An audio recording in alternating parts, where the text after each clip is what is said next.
केंद्र सरकार ने पत्रकारों को सख्त हिदायत दी है और पीआईबी के रूल में कुछ अमेंडमेंट किए हैं, 10 क्लोज और जोड़े हैं। और ये इसलिए किया गया है क्योंकि देखने में आया कि कई पत्रकार संगठन, कई बड़े पत्रकार, कई अखबार,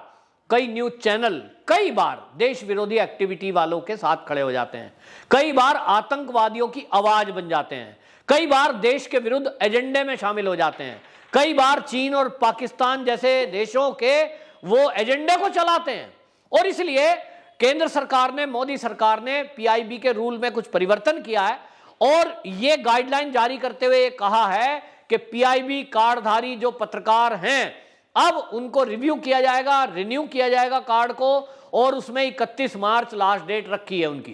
कि भाई 31 मार्च को सभी पीआईबी का पत्रकारों के ये कार्ड कैंसिल माने जाएंगे और नए सिरे से एक रिव्यू कमेटी बनाई गई है। उस रिव्यू कमेटी में पत्रकार और सरकार के कुछ लोगों को डाला गया है जो इस बात को देखेंगे कि किन पत्रकारों को पीआईबी की परमिशन दी जाए। आपको यह भी बता दूं, पीआईबी पत्रकार जो होते हैं वो मंत्रालय में, पीएमओ में, राष्ट्रपति भवन में, जो भी संवेदनशील जगह हैं वहां भी उनको जाने का अधिकार होता है और उनको प्राथमिकता दी जाती है पीएम की रैली में या वीवीआईपी मूवमेंट में वो पत्रकारिता कर सकें। ऐसे में सवाल ये उठ रहा था कि अगर कोई देश विरोधी एक्टिविटी वालों के साथ खड़ा है, कोई देश के दुश्मन से अगर मिला हुआ है, क्योंकि ऐसी चीजें पिछले दिनों आई देखने में कि कुछ पत्रकारों को चीन फंडिंग कर रहा था, उनको कोई गिफ्ट दे दिया, कोई फ्लैट दे दिया, कोई फोन दे दिया, इस तरह की चीजें वो करते थे खबर लेने के लिए, भारत से जासूसी करें नाम पत्रकार। तो ऐसे लोगों पर सरकार नजर रखे हुए थी और ये जो देश विरोधी एजेंडा चलाने वाले और देश के विरुद्ध एक्टिविटी करने वाले पत्रकारों के बारे में ये तय हुआ कि इनको कम से कम आप पत्रकारिता करिए, पत्रकारिता कैंसिल होगी अगर देश विरोधी एक्टिविटी करेंगे, कम से कम पीआईबी की मान्यता तो उनको नहीं मिलेगी। इसको लेकर पत्रकार संगठन बौखला गए हैं और यही जो देश विरोधी एक्टिविटी करने वाले लोग थे ज्यादातर, ये अब सरकार पर सवाल उठा रहे हैं, सरकार दबा कुचल, हम पत्रकारों का दमन कर रही है, ये हो रहा है, आजादी छीनी जा रही है। जबकि सरकार ने स्पष्ट किया है कि कुछ कानून ऐसे बनाए हैं जिनका पालन करें, जैसे कि इसमें जो क्लोज जोड़े गए हैं, भारत की एकता, अखंडता,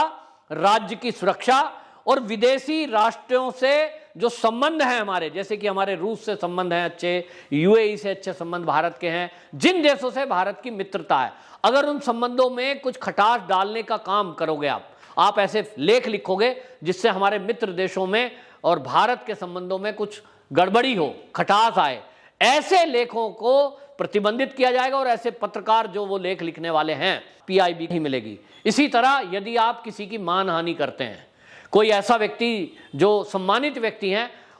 कई बार आप देखते हैं कि एक न्यूज चलती है कि कोई वीडियो, कोई ऑडियो जरा से उसमें चला दिया फेक न्यूज और अगले दिन चाहे सॉरी बोल दिया, लेकिन व्यक्ति की मानहानि हो जाती है, तब तक एक व्यक्ति बदनाम हो जाता है पूरी मीडिया में आने के बाद में पता लगता है कि ये तो फैक्ट चेक किया, न्यूज असली नहीं थी। ऐसे में अब सरकार ने यह तय किया है कि यदि कोई इस काम का दोषी पाया गया कि किसी की मानहानि हुई है तो ऐसे व्यक्ति को पीआईबी का सदस्य का कार्ड नहीं मिलेगा, यानी उसकी पत्रकारिता भी रद्द हो सकती है और पीआईबी का कार्ड तो मिलेगा ही नहीं। इसी तरह ये एक और क्लोज डाला गया है कि कोई भी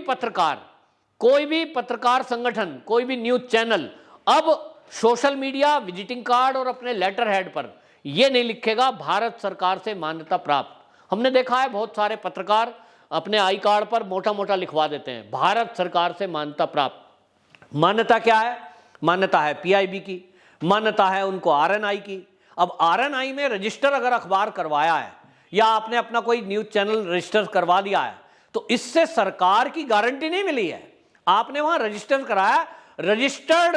बाई लिख सकते हैं, लेकिन लोग देखने में आया लाल कलर से बड़ा बड़ा लिखेंगे भारत सरकार से मान्यता प्राप्त, और कई बार उस शब्द का दुरुपयोग होता है। तो इसलिए सरकार ने तय किया है कि अब पीआईबी कार्डधारी के कार्ड पर या लेटर हेड पर, विजिटिंग कार्ड पे तो लिखा ही नहीं जाता, लेकिन आप विजिटिंग कार्ड पे लिखवाते हो भारत सरकार से मान्यता प्राप्त, आप अपना लेटर हेड यूज करते हो जिस पे लिखते हो भारत सरकार से मान्यता प्राप्त, आपको मान्यता पत्रकारिता करने की है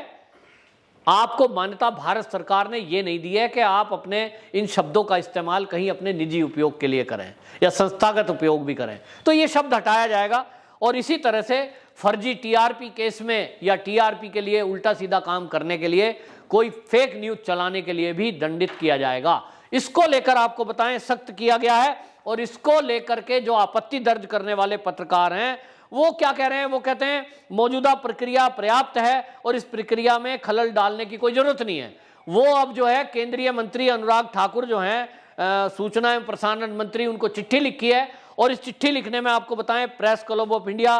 press association, Indian women press core, working news cameraman association, Delhi union of journalist और एडिटर गिल्ड ऑफ इंडिया, इन लोगों ने उस पत्र पर साइन किए हैं। सवाल यह उठता है कि इसमें वर्किंग जर्नलिस्ट ऑफ इंडिया,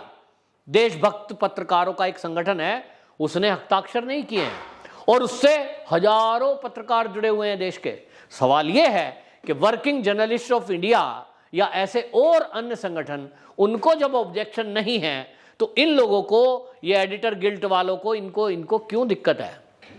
समझ में आ रहा है कि सरकार ने चोट सही जगह की है और अब इन कानूनों को बदलने की जरूरत थी, क्योंकि देश विरोध में कोई भी इस तरह की एक्टिविटी करेगा तो देश से ऊपर कुछ नहीं है, ये लोगों को समझ में आना चाहिए। और इसलिए मैं आपको बताऊं कि ये जो संगठन है आखिरकार बौखला क्यों रहे हैं, सरकार ने ये कदम क्यों उठाया है, ये देश के लोगों को जानने की जरूरत है। आप देखिए कि जब दिल्ली में शाहीन बाग बने हुए थे, सीए का विरोध चल रहा था, उस समय एनडीटीवी जैसा चैनल, रवीश कुमार जैसा चैनल, वो दिखा क्या रहा था? छोटे छोटे बच्चे देखिए बैठे हुए हैं, महिलाएं बैठी हुई हैं और उनका माइक मुंह में डाल के पूछ रहे थे आप ये विरोध क्यों कर रहे हो, और इसका एजेंडा बनाया गया। इसी तरह राणा अयूब को देखिए, ईडी ने रेड की, उसको पता लगता है कि करोड़ों रुपए उसने इसी काम से कमाए हैं कि देश विरोधी एक्टिविटी करना, यूएन में भारत की बदनामी कराना, इस तरह के सवाल ये उठा करके भारत को बदनाम करने का काम जो पत्रकार कर रहे थे,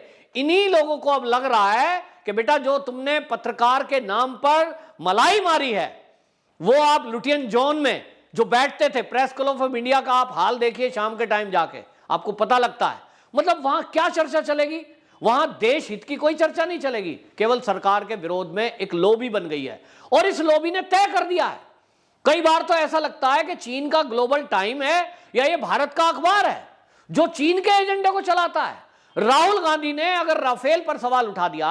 तो पत्रकारों का क्या धर्म है कि वो उसकी ठीक से जांच करें और जो सत्य है उसको लिखें, या दोनों पक्ष लिखें, सरकार का और राहुल गांधी क्या कह रहा है। लेकिन एक तरफा एजेंडा चलाया गया, कुछ गड़बड़ हुई है, मोदी ने, सरकार ने गड़बड़ की है, इसमें मोदी सरकार जवाब दे। और जिस तरह से हमने कोरोना काल में देखा, एक वैश्विक महामारी थी, लेकिन उस वैश्विक महामारी में भी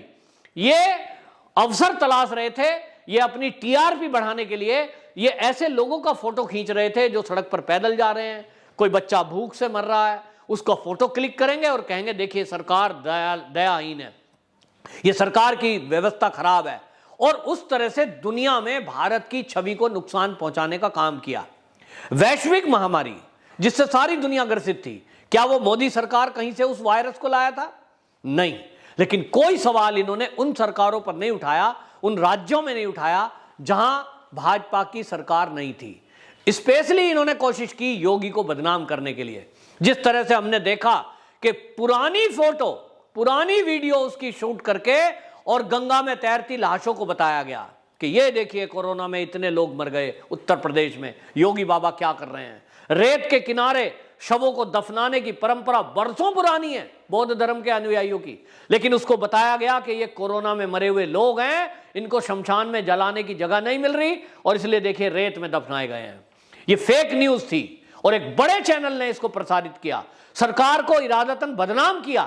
पूरे देश को बदनाम करने का काम किया। और ऐसे में सरकार जब ये देख रही थी, उसके बाद क्या होता है, सॉरी, बस छोटा सा शब्द लिख दें, अब ये नहीं चलेगा। सरकार के इरादे सरकार ने बता दिए हैं कि अब इस तरह का कोई भी एजेंडा चलाने वाले पत्रकार को कम से कम सरकार से तो सुविधा नहीं मिलेगी, और पीआईबी की जो मान्यता है या सरकार से जो सुविधाएं मिल रही हैं वो अब मलाई मारने को ऐसे पत्रकारों को तो कतई नहीं मिलेगी। इसका मतलब मैं ये कहूं कि देश में एक पत्रकारिता के जगत में एक ये क्रांति है, अभी थोड़ा है, और ज्यादा सख्त कानून करने की जरूरत है, क्योंकि इस तरह से ये देश विरोधी एजेंडा चलाते हैं, हमारे देश की संस्कृति को बदनाम करते हैं। जिस तरह हमने देखा कि हमारे भारत के संतों के विरुद्ध एक एजेंडा चलाया, हिंदू संस्कृति के विरुद्ध ये एजेंडा चलाते हैं, और कहीं अगर इनको लगेगा कि ये जो है हिंदुत्व के विरोध बात है तो उसको ये ज्यादा प्रचारित करेंगे, ऐसी कोशिश करेंगे जिससे कि देश के अंदर वैमनस्य पैदा हो। यहां कोई मुस्लिम असुरक्षित नहीं है, लेकिन उस खबर को ज्यादा चलाया गया जो अवार्ड वापसी गैंग था, उनके इंटरव्यू लिए गए, उनको लाइव टीवी पे बिठाया गया और डिबेट चलाई गई मुनव्वर राणा जैसे लोगों की कि बोलिए आप क्या बोलना चाहते हैं, शाहरुख खान क्या बोल रहा है, आमिर खान क्या बोल रहा है। उनका जो प्लस पॉइंट है वो कभी नहीं दिखाया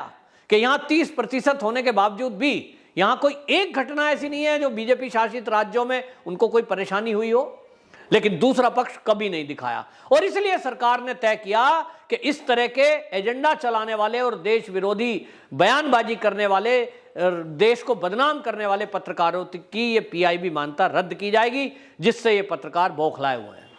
वंदे मातरम।